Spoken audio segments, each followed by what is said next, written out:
អបអសាទរហើយទៅវគ្គផ្ដាច់ព្រាត់ការប្រកួតកីឡាបាល់ទាត់មានរង្វាន់សម្ដេចអគ្គមហាសេនាបតីតេជោហ៊ុនសែនមានគណៈខេត្ត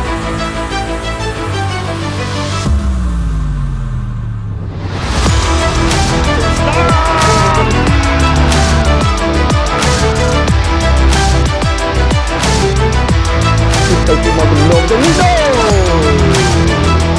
អូយបាទទៀងចុងទៀងឡើង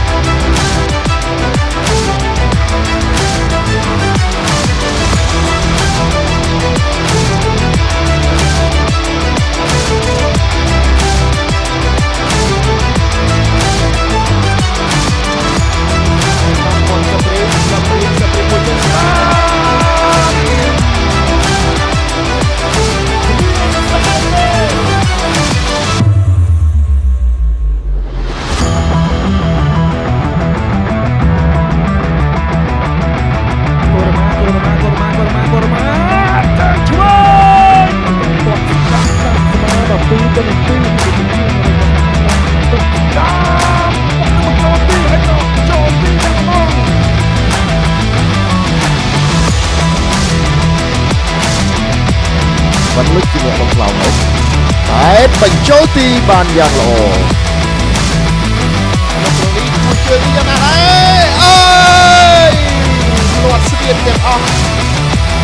អូហូយបាទហក់ត្រូវដែរប៉ុន្តែបាល់លឿនជាងមុនវិសាលី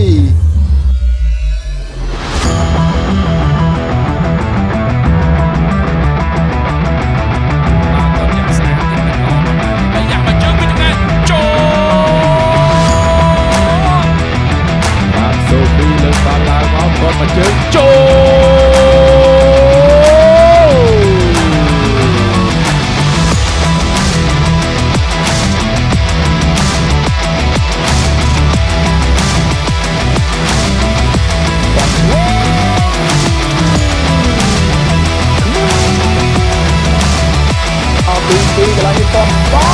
នមានចោលទេ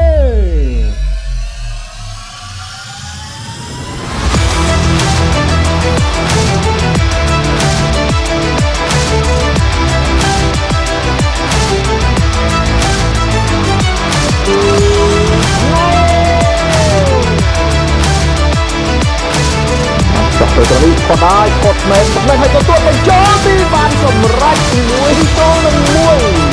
បាទតែឱកាសត្រង់នេះមួយគ្រាប់ទៀតទៅហើយគ្រាន់តែចាប់ពីវត្តទៅវិញទៅបាល់ចូលទៅរបស់យ៉ាងបានទេតែបានចូលលូកបាត់មកលើជាប់យកទៅដល់យមីបានសម្រេចទេអែផនិតគំឡងចូលបានសម្រេចទៀតអត់ចូលអបអសាទរកំពុងចាប់